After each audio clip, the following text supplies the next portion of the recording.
नमस्कार दोस्तों। तो पिछली वीडियो में हमने पढ़ा महमूद गजनवी के बारे में, कैसे उसने भारत पर 17 बार आक्रमण किए थे और उसका उद्देश्य सिर्फ था लूटपाट करना। तो ऐसा कौन सा शासक था जिसने भारत में मुस्लिम शासन की मजबूत नींव रखी थी? तो उसका नाम था मोहम्मद गौरी। मोहम्मद गौरी का वास्तविक नाम था मुइजुद्दीन मोहम्मद साम। वह गौर नामक छोटे से राज्य का शासक हुआ करता था। मोहम्मद गौरी का उद्देश्य था कि वे भारत पर अपना साम्राज्य स्थापित करें। इसी तरह उसने 1175 ईस्वी में मुल्तान पर कब्जा किया और आगे चलकर उसने सिंध, पेशावर और सियालकोट जैसे राज्यों पर कब्जा कर दिया।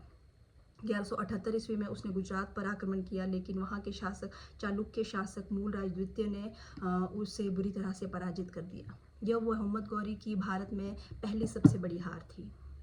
1186 ईस्वी में उसने पंजाब पर अपना अधिकार कर दिया। उत्तर भारत में उस टाइम दिल्ली और अजमेर में राजा पृथ्वीराज सिंह चौहान का राज हुआ करता था और वे उस वक्त बहुत शक्तिशाली राजा थे।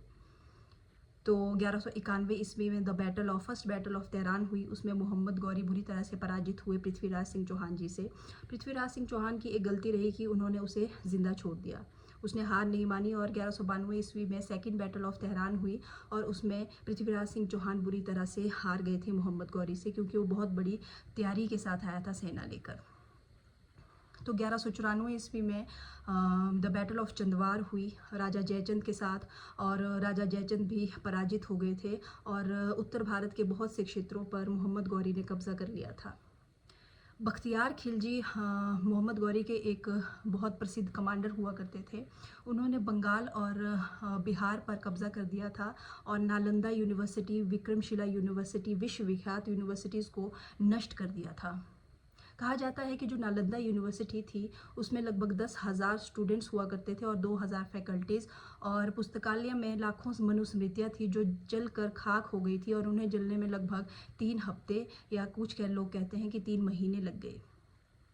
तो उनका एक स्लेव हुआ करता था मोहम्मद गौरी का, जिसका नाम था कुतुबुद्दीन ऐबक। वो उस पर इतना विश्वास करते थे कि उन्होंने भारत का प्रशासक उसे नियुक्त कर दिया था। 1206 ईस्वी में मोहम्मद गौरी की मृत्यु हो गई और उन्होंने सारा कार्यभार जो भारत का था, आपको पता है कि कुतुबुद्दीन ऐबक को दे दिया था। तो इसी तरह आगे चलकर कुतुबुद्दीन ऐबक ने दिल्ली सल्तनत की नींव रखी। तो हम कह सकते हैं कि मोहम्मद गौरी ही थे जिनकी वजह से आगे दिल्ली सल्तनत की नींव पड़ी, क्योंकि जो बैटल ऑफ तेहरान में सेकंड बैटल ऑफ तेहरान थी उसमें उसने एक बड़ी विजय हासिल की थी और यही विजय आगे चलकर दिल्ली सल्तनत की नींव का कारण बनी। धन्यवाद। मिलते हैं अगले वीडियो में। Thank you.